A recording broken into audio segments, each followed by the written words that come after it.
Bien, bienvenidos a la LEF, el encuentro de ciencia y arte de la UNAM, para reflexionar sobre las posibilidades de la vida y los efectos del COVID-19, en donde hoy conversaremos sobre derechos humanos y democracias en pandemias y pospandemias. Vamos a hablar con Jacobo Dayan, quien es especialista en Derecho Penal Internacional, Justicia Transicional y Derechos Humanos, coordinador académico de la Cátedra Nelson Mandela de Derechos Humanos en las Artes en la UNAM. Bienvenido, Jacobo, nos da mucho gusto conversar contigo. ¿Qué tal, Pepe? Buenas tardes, ¿cómo están?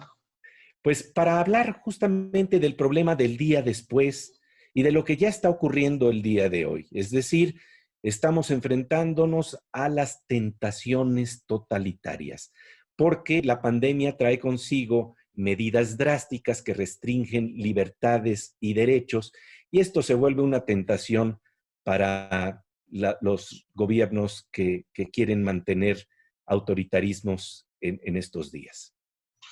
Sí, pues lo que hay que decir es de que estos son procesos que la pandemia ha venido a catalizar, pero ya venían dándose en el mundo.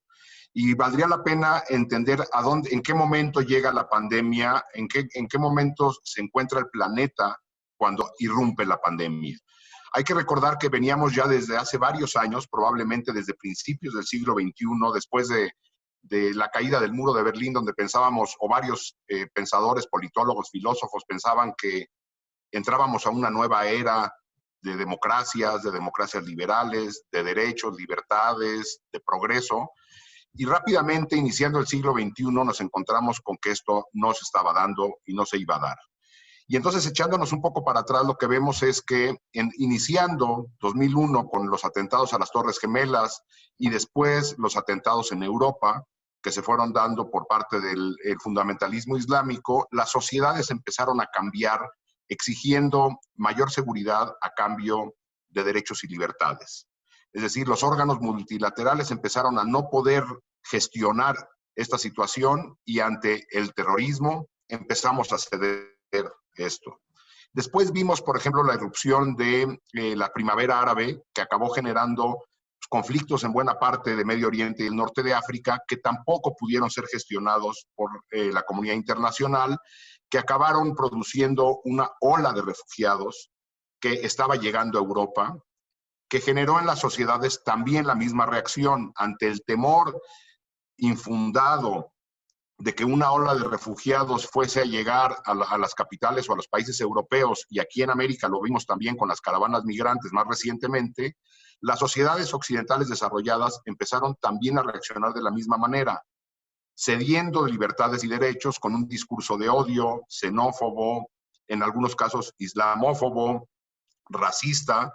Empezaron a exigir mano dura por parte de los gobiernos. Es decir, estos procesos que iban profundizando, gobiernos cada vez más sólidos o más fuertes, con liderazgos más fuertes, pero con estados más débiles, viene ya de tiempo atrás. Esta misma crisis de refugiados, por ejemplo, rebotó en la salida de Gran Bretaña de la Unión Europea.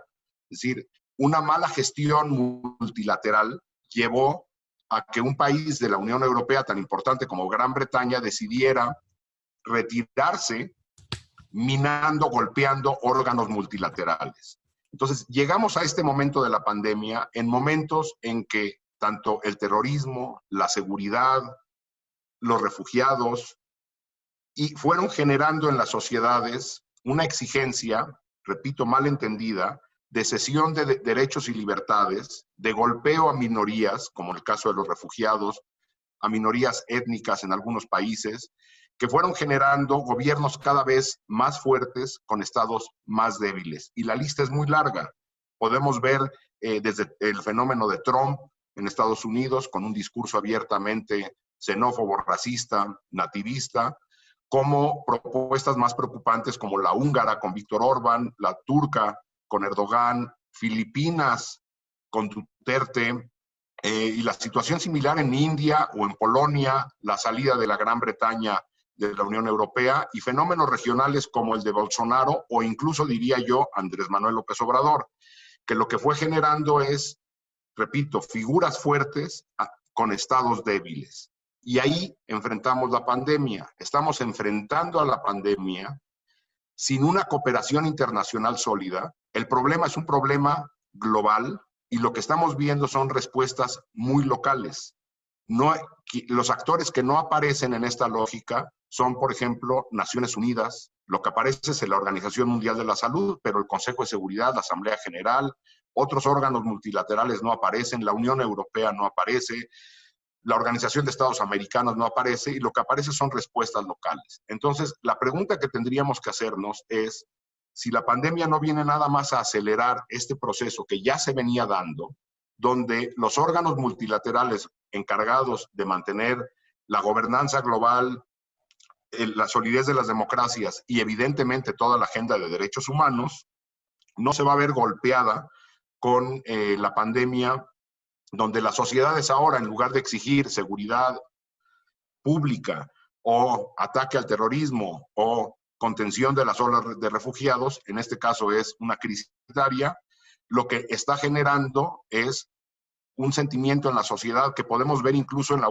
las recientes encuestas en México, donde también de manera irracional la sociedad mexicana está pidiendo mano dura, es decir, la presencia del ejército en las calles para combatir la seguridad, sabiendo que el ejército no es la solución al problema de la seguridad, pero ante la desesperanza, la desolación de ver un país que está creciendo en violencia, las sociedades empiezan a exigir mano dura, como lo estamos viendo también con la pandemia. Entonces, ahí hay unas alertas en gobernanza global, en democracia y evidentemente en la agenda de derechos humanos, que tenemos que tener mucho cuidado que la pandemia no venga simplemente a acrecentar. Ojo, el mundo está en una situación que, en palabras del secretario general de Naciones Unidas, se encuentra en el peor momento de articulación y cooperación internacional en los últimos 75 años, es decir, desde la Segunda Guerra Mundial, es decir, desde que existe este arreglo. Y entonces podemos ver riesgos muy grandes a corto y mediano plazo, donde seguramente el que destaca entre ellos es el cambio climático, que al igual que la pandemia requerirá articulación global porque no puede tener una respuesta local un problema como el cambio climático. Sí, bueno, de hecho, tú planteas que el secretario general de la ONU señala que la pandemia global requiere respuestas globales. Sí, porque al ser un problema global de que se contenga la pandemia en algún país o en algunos países, a menos que los países permanezcan indefinidamente cerrados, que es imposible, en algún momento se tendrán que abrir, si los brotes continúan en algunos otros lugares, lo que se requiere es una solución global. Y lo que el secretario general de Naciones Unidas, casi como un ermitaño de la montaña, ha estado hablando y nadie le hace caso, es de que el eslabón más débil de la cadena de salud global es del tamaño de la solidez de la seguridad sanitaria del planeta. Lo mismo ocurre con el cambio climático. De nada sirve que algunos países, sobre todo europeos, nórdicos, tengan una agenda importante en términos de cambio climático si el resto del planeta no lo tiene. Entonces, los problemas globales como la pandemia o como el cambio climático requieren cooperación internacional y respuestas globales. El problema es que el mundo en el que nos encontramos hoy está volteando hacia el interior y no hacia afuera. Y en buena medida eso se da porque los liderazgos que están en los países más desarrollados no están volteando hacia lo multilateral y lo global, sino están volteando hacia el interior, y esto se podría resumir de manera muy clara con la frase del America First de Donald Trump, por ejemplo, ¿no? El nativismo. Sí, un nativismo brutal que lo que va generando en las sociedades es otra vez voltear hacia el interior, el discurso de odio, la xenofobia, en un mundo donde la migración será el fenómeno del siglo XXI. Las sociedades son multiculturales y cada vez más complejas, queramos o no queramos. Voltear hacia el interior con el discurso xenófobo, islamófobo, antisemita, racista, con ataque a minorías, en el caso de Estados Unidos, a la comunidad latina, por ejemplo, pues evidentemente no abona a una lógica donde cada vez el mundo interconectado con problemas globales que requieren soluciones globales, esté pensando en regresar a lo local. Y la agenda de derechos humanos necesariamente requiere de la cooperación internacional. Si no hay cooperación internacional, lo que veremos son países que empiezan a tener récords muy negativos en términos de derechos humanos que no tienen contrapeso internacional. Ahora bien, tenemos el problema también, un problema de ética que confrontamos ante el bien común, porque es muy claro que algunas de las estrategias que tienen que darse para contener al virus implican confinamiento. Claro, de qué manera se plantea este confinamiento, con qué elementos se trata de ejercer, si es con el convencimiento o si es con medidas autoritarias, pero al fin del día estamos viendo un problema de protección del bien común, donde tenemos que proteger también la salud de los otros. Entonces, no quiere decir esto que yo tenga derecho a circular como siempre circulaba por una situación excepcional. Y llama mucho la atención que, por ejemplo, en Estados Unidos, grupos de derecha justamente aprovechan esta situación para decir que ahora son ellos los adalides de la libertad y de la libre circulación de las personas, manifestándose con rifles, con ametralladoras, hablando de que tienen libertad de expresión, y entonces estamos viendo un papel perverso de cambio de roles y de asumir quién está defendiendo los derechos de circulación sin restricción. Sí, incluso lo que tenemos son los dos extremos. O sea, bien dices, estos grupos de ultraderecha en Estados Unidos o en Alemania, que hace poco también se manifestaron, incluso con consignas antisemitas, que para Alemania esto es todo un asunto. Pero por otro lado, defendiendo esta lógica de la libertad de circulación y de asociación. Y por otro lado tienes el otro extremo, donde en Filipinas, por ejemplo, o en El Salvador, tienes fenómenos muy preocupantes, donde en Filipinas se ha ordenado el presidente Duterte el uso de la fuerza, incluso letal, a personas que no cumplan con el confinamiento. Es decir, lo que tenemos es, de nuevo, una tensión entre la salud pública general y algunas libertades y derechos. Lo que se ha manifestado en el mundo de derechos humanos es de que evidentemente se tiene que proteger la salud pública de las mayorías, pero cualquier restricción a libertad y derechos tendría que hacerse de manera clara, abierta y con información. Lo que estamos teniendo en varios países, incluyendo el mexicano, donde aquí hay una suerte de cada quien que haga lo que quiera, mientras el Estado dice regular algo, pero lo que no tenemos es información clara y transparente. Es decir, lo que tendríamos que hacer para abordar este problema o el terrorismo o la seguridad es con más democracia, con más respeto a derechos y libertades, sabiendo que se tienen que restringir algunas de manera temporal y justificada. Pero todo esto con controles, como ocurren en muchos países, en países con democracias sólidas, donde estas restricciones están siendo supervisadas por otros poderes y no nada más por el gobierno. En el caso, por ejemplo, salvadoreño, el presidente tiene Bukele tiene ya una confrontación abierta con la Suprema Corte y el Congreso, diciendo que él hace como ejecutivo lo que le plazca sin controles ni supervisiones. Entonces, habría que restringir temporalmente estos derechos, repito, pero con controles de manera temporal, clara, y con transparencia y con información accesible. De otra manera, lo que tenemos son decisiones autoritarias sin ningún tipo de restricción. Fíjate que esto lo plantea muy bien el historiador Yuval Harari cuando señala que, por supuesto, el confinamiento es una de las estrategias que tenemos para contener el avance del virus, eso es indudable, pero que no es el único instrumento con el que contamos y que uno que es vital en estos días es precisamente la libre circulación de la información y de las ideas. Curiosamente, en estos tiempos, con la tecnología que tenemos, las ideas pueden seguir circulando como nunca jamás lo habíamos visto en la historia del ser humano. Entonces estamos hablando de la necesidad como nunca también de compartir información basada en ciencia y no basada en falsas noticias que crean pánico. Y hablemos de esto que también llama mucho la atención. En medio de los memes y manifestaciones de humor, que son bienvenidas porque el humor es también una muestra de resiliencia, de repente vemos la intencional búsqueda de crear pánico a través de memes y de crear falsas noticias.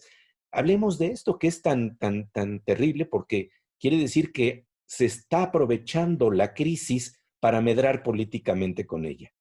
Sí, pero yo creo que también este es un fenómeno que ya se venía dando. Hay que Sí, recordar también, por ejemplo, cómo se han venido utilizando las redes para generar otros miedos, este virus del miedo, que lo que permite es a los gobiernos tomar decisiones mucho más drásticas cuando las sociedades ante el miedo, lo que deciden es entregar libertades y derechos a alguien que parece poder solucionarlo.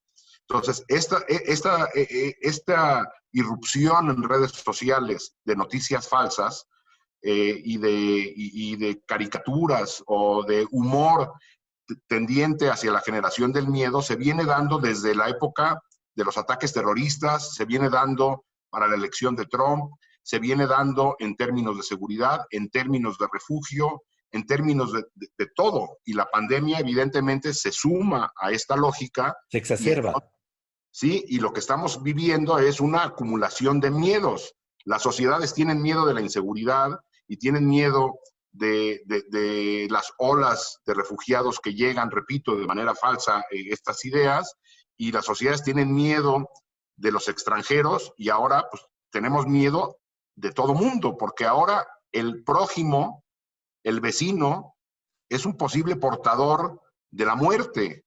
O sea, lo que esta pandemia está generando es la ruptura de cualquier vínculo personal con quien sea. Cuando uno sale a la calle a hacer compras, al supermercado, a la farmacia, a pasear al perro, lo que estamos viendo es que el prójimo, que, ojo, carece ya de identidad, porque todos vamos con máscara, es decir, la única identidad que se mantiene es la identidad virtual que tenemos en estos espacios, porque en el espacio público la identidad ha desaparecido y el prójimo se convierte en un potencial enemigo, genera sociedades con un pánico tremendo. En la calle somos, y perdón por el símil, pero eso es lo que más se parece, estas personas sin rostro de campos de concentración caminando. En la calle somos uno más en Auschwitz caminando, porque el de enfrente es alguien sin rostro, sin nombre, es un número.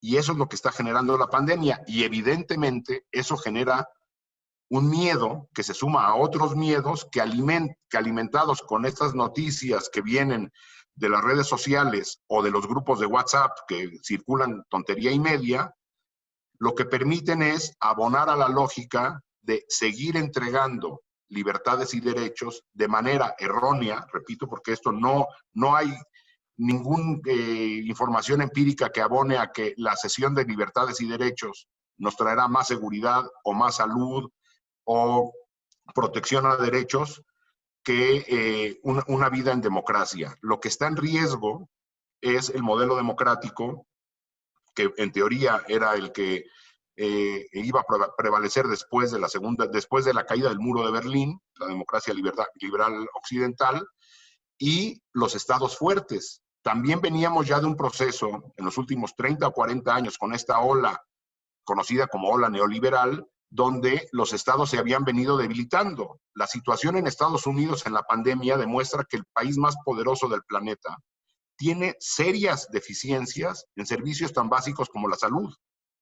Es decir, el Estado se ha venido desmantelando en las últimas décadas y con eso llegamos. Y también lo que ha venido a demostrar esto es que la desigualdad y el modelo económico tiene que cambiar. Y entonces empezamos a ver a todo mundo como potencial peligro. El extranjero, el vecino, ¿sí? El refugiado, todo mundo es un potencial enemigo y eso genera sociedades con enorme temor que solamente abona a la consolidación de gobiernos fuertes en estados débiles. Habría otra alternativa, creo también, Pepe. Sí.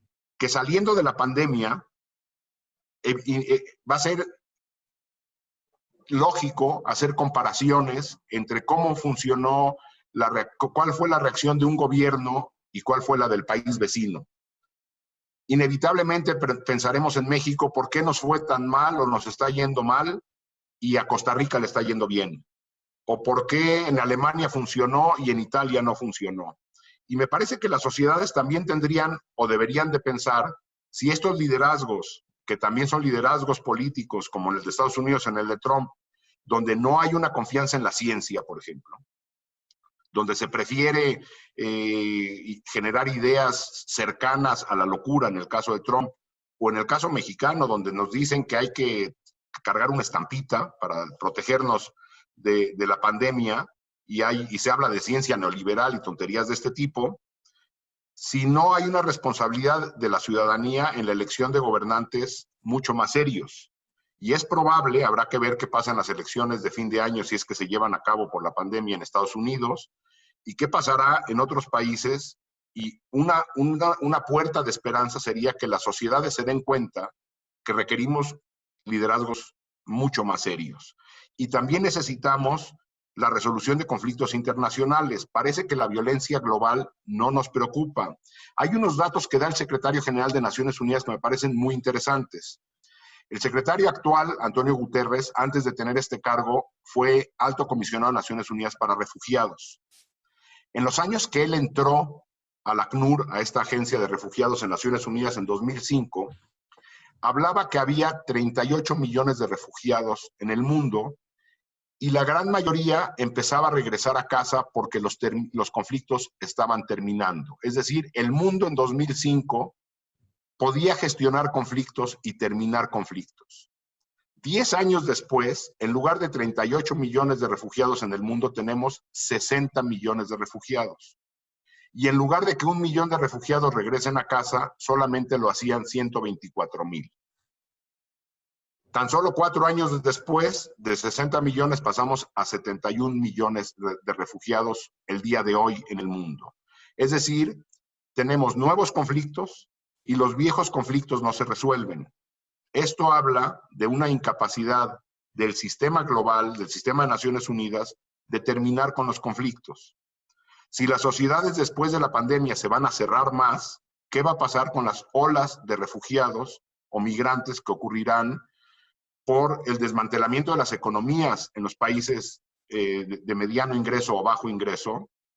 ¿Qué pasará con las personas que busquen salir producto de la violencia en sus países, en Centroamérica, en México o en el resto del planeta?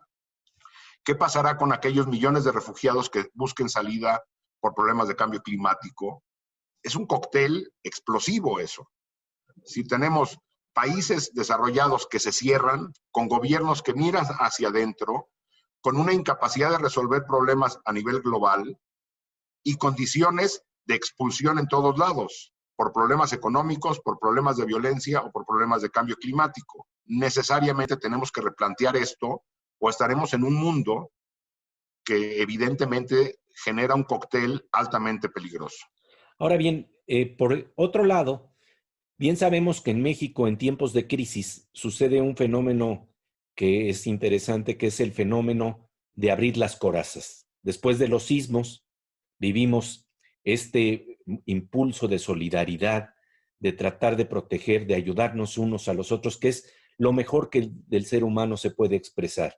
Creo que esto lo planteó muy bien Albert Camus en la novela La Peste, en donde planteaba que dentro de las pandemias lo que teníamos era el cielo y el infierno, es decir, vivíamos las mejores y las peores expresiones del ser humano, pero no son desechables para nada estas expresiones de fraternidad y solidaridad que también se den. El problema es cómo sostener este impulso, porque efectivamente sí se dan expresiones de gran solidaridad, la fraternidad, el reconocimiento que tenemos con doctores, doctoras, enfermeros, enfermeras, la gente que nos presta los servicios sanitarios y recoge la basura. En fin, empezamos también a apreciar zonas de la realidad que a veces no teníamos posibilidades de apreciar. Tal vez esto se podría resumir en la idea de que regresar, quedarse en casa no es tan solo quedarse en casa, sino regresar a casa. Y regresar a casa es darnos cuenta de que tenemos un mundo más amplio que las paredes de nuestra casa. Y creo que esto también es un fenómeno que está ocurriendo a la par de todas estas expresiones que tú estás planteando. La reflexión que creo que sería interesante es cómo poder sostener ese impulso, el impulso de generosidad que a veces se abre en nuestras sociedades, porque esto es también un fenómeno real. ¿Cómo impulsar esta idea de que de repente nos damos cuenta de que no hay planeta sin el nosotros? Realmente ese es el problema fundamental. Y creo que una pandemia una crisis del tamaño que estamos viviendo también nos abre, como tú lo has estado señalando, a la idea de empezar a plantearnos que no es nada más este virus el que estamos confrontando, sino que es toda una historia que tiene consecuencias en términos de problemas de cambio climático, en problemas de desigualdad de género, en problemas de pobreza, en problemas de derechos humanos, que tarde que temprano tenía que confrontarse y que tal vez esto nos representa también una posibilidad para confrontarlo. Sí, evidentemente, Pepe, estoy 100% de acuerdo contigo que este momento es un momento bisagra. Podríamos iniciar este proceso desde abajo, es decir, desde la sociedad. Como bien dices, están todas estas muestras de solidaridad que hay ejemplos por decenas o por cientos en todo el planeta, pero también estamos viendo en estas fechas, por ejemplo, las agresiones a los enfermeros, personal médico. Es decir, sí, también sí. eso. Y también estamos viendo un incremento en la violencia intrafamiliar. A mí lo que me parece es de que es importante entender que vivimos en sociedades cada vez más diversas y cada vez más complejas. Entonces, cuando se dice el mexicano es solidario o el mexicano abre puertas, pues una parte y otra parte no. Exacto, cielo e Entonces, infierno. exactamente, es cielo y es infierno. La pregunta es si esto generará en buena parte de la sociedad una conciencia de que la vida en común es una vida que requiere de la participación de todas y todos. Para que yo esté bien, los de junto y las de junto tienen que hacer algo. Y los de junto también tienen que esperar algo de mí. Tenemos que generar una sociedad cada vez más consciente, más responsable y más participativa. En momentos de emergencia, como los que vivimos en el mundo y en México, creo yo que por la violencia ya desde hace largo rato, ante violencia extraordinaria y ante situaciones extraordinarias, si todos hacemos lo ordinario, o comúnmente lo que se dice, si todos ponemos nuestro granito de arena, no alcanza. Porque ante situaciones extraordinarias, lo que requiere es de respuestas extraordinarias. Con esto no quiero decir que nos envolvamos en la bandera y nos tiremos como Juan Escutia del castillo, pero sí requiere que todos hagamos y todas lo que nos toca y un cacho más, que nuestra participación y nuestra responsabilidad no termina el día de la urna, que nuestra vida en democracia no es ir a votar cada 3 años en el caso mexicano, que nuestra participación requiere de todos los días. Y nadie tiene que por sí mismo salvar al planeta, pero sí tenemos que decidir qué parte de esta problemática nos corresponde resolver. Y entonces resolverlo en nuestro espacio de trabajo o en nuestra colonia, en nuestro edificio, en nuestra familia, en nuestra escuela, de manera activa. Y la otra alternativa es que continuemos en esta lógica que ya tiene ya también mucho tiempo de la búsqueda de este infierno, la búsqueda del beneficio personal a costa de lo que sea, y a costa de lo que sea puede ser el planeta mismo. A mí me gusta hacer un símil con el caso del cambio climático, porque desde hace años y años, hemos escuchado que este problema se nos viene encima. Y pareciera que vamos en un auto conduciendo en una carretera sabiendo que frente a nosotros hay un incendio. Y nadie en el auto es capaz de decir, paren el auto y bajemos a apagar el incendio. Sino vamos discutiendo en el auto que en unas horas enfrentaremos el infierno.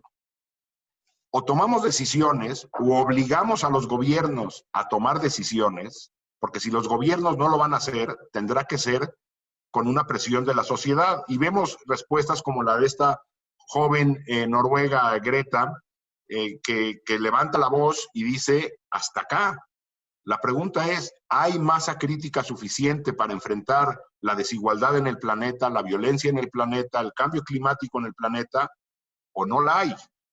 Yo creo que estamos en un momento bisagra donde se tendrá que definir a partir de las mayorías qué ocurre después de un momento de reflexión como el de la pandemia. Pero son muchas las agendas que se juntan. O sea, lo enlistaba hace poco y como una lista preliminar. Me parece que ante la visión activista cada vez va a haber más presión sobre grupos minoritarios en países. Ya estamos viendo lo que ocurre, por ejemplo, con los latinos en Estados Unidos, o en México con los centroamericanos, o lo que ocurre en todo el mundo. ¿Qué va a ocurrir también, por ejemplo, con el cambio climático, con la prevención de conflictos armados, que cada vez hay más en todo el planeta, con la violencia extrema en nuestro país, con las democracias, con los derechos humanos? Creo que hay una acumulación de agendas que obliga a tomar decisiones. Estamos hablando de la necesidad de crear agendas del siglo XXI y eso requiere una pausa, pero también tenemos el concurso de herramientas para el uso de la inteligencia colectiva con las que nunca habíamos soñado. Y esto es interesante porque así como en poesía se pueden crear cadáveres exquisitos y eso es relativamente fácil, ahora el concierto de la ciencia a nivel internacional nos está mostrando también el músculo de la inteligencia colectiva que podemos llegar a ejercer cuando tenemos imaginación y creatividad y cuando la respuesta es de sobrevivencia. Entonces, estamos obligados a dar el extra, pero también contamos con algo que no teníamos antes, que es el empezar a utilizar este músculo de la imaginación colectiva en formas inéditas. Tú lo sabes muy bien, las ciencias de la complejidad nos empiezan a plantear como un problema de matemáticas que no podía ser resuelto por un matemático brillante. Echas a andar ese problema en la conciencia colectiva, impulsas mecanismos para que esa inteligencia colectiva se ponga de acuerdo y de repente se empiezan a dar sinergias en las que empezamos a pasar de círculos viciosos a círculos virtuosos. Entonces, reflexionemos un poco sobre por dónde ves la salida precisamente en términos de agendas, de pensamientos creativos, de pensamientos de autoorganización que se están pudiendo dar como nunca también si tenemos la inteligencia para utilizar las herramientas que tenemos hoy en día. Sí, creo que incluso lo que estamos viendo en materia de cooperación global en términos de salud es muy impresionante. Si uno empieza como a darle seguimiento a las investigaciones que se están haciendo para las medicinas o para la posible vacuna contra el COVID-19, lo que vemos es una cooperación internacional y un flujo de ideas que no se había dado. Sin precedente en la historia de la humanidad. Sí, me parece que ahí la ciencia, la cultura y el arte tienen un papel fundamental para generar esta conciencia, generar la reflexión, porque también hay un proceso de reflexión que tenemos que hacer. Ahí la cultura y el arte influyen de manera muy importante y las herramientas tecnológicas que tenemos evidentemente ayudan a esto. Ojo, también esas mismas herramientas nos han llevado, sin condenar a las herramientas que por sí mismos son neutras, pero la utilización de estas herramientas también han llevado a este mundo un poco menos humanizado, más tecnificado, más mecanizado, sin decir con esto que estoy diciendo que estamos viviendo los tiempos modernos de Chaplin, pero otra vez, en las palabras del secretario general de Naciones Unidas, lo que tenemos es un avance tecnológico y un discurso de odio similar al de la Europa de los 20. Son palabras del secretario general de Naciones Unidas, donde habría que entender el desarrollo tecnológico de los 20 europeos, es decir, la irrupción de la radio, la máquina, el cine, que generaron sociedades que desde la revolución industrial empezaron a ampliar esta brecha de desigualdad. Entonces, habría que tener mucho cuidado que estas herramientas tecnológicas, que estos avances científicos no estén enfocados o dirigidos o que apunten a ampliar esta brecha, sino a cortar la brecha. Es decir, hay que entender que hoy buena parte de los mexicanos, de las mexicanas, no tienen acceso a estas herramientas. Y si lo tienen de manera muy limitada. Entonces, sí, hay que privilegiar esta cooperación desde lo social. La comunidad artística, la comunidad científica, los grandes pensadores del planeta, todos ellos, y cada quien asumir su rol. Y cuando digo cada quien es qué papel tienen que jugar las iglesias en esto, las empresas en esto, los medios de comunicación en esto, la comunidad artística, la academia, ojo, los colectivos de víctimas en todo el país, en todo el planeta que también están levantando la voz y ver si hay un eco en la clase política. Si no la hay, habría que generar esa presión social desde abajo, aprovechando las herramientas tecnológicas para presionar hacia ese cambio. Y bueno, esto nos plantea el problema de la empatía, ¿no? El problema de cómo generar empatía. Y tú sabes que en ese problema todos creemos tener la razón, todos creemos que nuestras ideas son las buenas para resolver las cosas y nos cuesta trabajo ponernos en un segundo o un minuto dentro de la piel del otro para tratar de ver la lógica de pensamiento del otro. Y esto lleva a polarizaciones terribles, ¿no? Que vivimos en todos lados. Y en este marco me acuerdo muy bien de una imagen que planteaba el gran novelista Amos Oz, que nos decía lo siguiente: cuando hay un accidente y alguien está siendo atropellado, no me pongo a ver quién tenía razón en la narrativa, si la culpa es del atropellado o la culpa es del que lo atropelló, uno por imprudente, otro porque quería arrollarlo, en fin, sino que veo que alguien está sangrando y lo que tenemos que concentrarnos es cómo ayudar en ese momento al que está en problemas, al que está con una herida. Y creo que ahí es donde deberíamos de poner el foco de atención y luego hacer un trabajo que costará tiempo, esfuerzo, dedicación, imaginación, creatividad, para tratar de empezar a entender las narrativas de unos y otros que pueden diferir, pero lo que estamos claros es que cuando alguien está sufriendo, hay que ayudar en ese momento al que sufre, decía Amos Oz. Creo que como nunca, ese es un punto que tal vez podría ser focal en estos días para tratar de precisamente ponernos de acuerdo en lo que sí entendemos como algo que es común a todos. Y ese descubrimiento de esa empatía pasa curiosamente, como tú bien lo estás empezando a insinuar, por el arte, por la novela, que nos permite ponernos dentro de la piel del otro. Y esto es clave hoy en día cuando estamos hablando de derechos humanos y pandemia, de crisis y del problema de enfrentarlos con inteligencia, pero también con sensibilidad, con creatividad. De verdad, Jacobo Dayan, te agradecemos muchísimo tu presencia aquí en el Aleph para hacer esta reflexión tan importante de lo que va a pasar, no tan solo un día después, sino de lo que ya está pasando y qué podemos hacer para crear agendas del siglo XXI con lo mejor de nuestra inteligencia e imaginación colectiva. Sí, pues yo nada más terminaría haciendo una reflexión sobre frases, textos ya viejos, que nacen incluso después de la Segunda Guerra Mundial. Lo que necesitamos es entender y reconocer la dignidad en el otro, en la otra. Es decir, el mundo que hemos estado viviendo en las últimas décadas es un mundo que ha ido despersonalizando al otro y alejando al otro. Habría que regresar a lecturas, a revisitar a Levinas, por ejemplo, y reconocer la importancia del otro, el rostro del otro. Y a partir de ahí, a partir del reconocimiento del otro y de la dignidad, y como decía el movimiento indígena mexicano, bien dice el movimiento indígena mexicano, hasta que la dignidad se haga costumbre, entender que eso es la agenda, que no hay otra agenda y reconocernos en el otro y en la otra. Creo que estamos viviendo un tiempo repito, un tiempo bisagra y como tal tenemos que encontrar soluciones locales, regionales y globales. Si no, no habrá futuro posible. Muchas gracias, querido Jacob. Gracias a ti, Pepe. Un fuerte abrazo.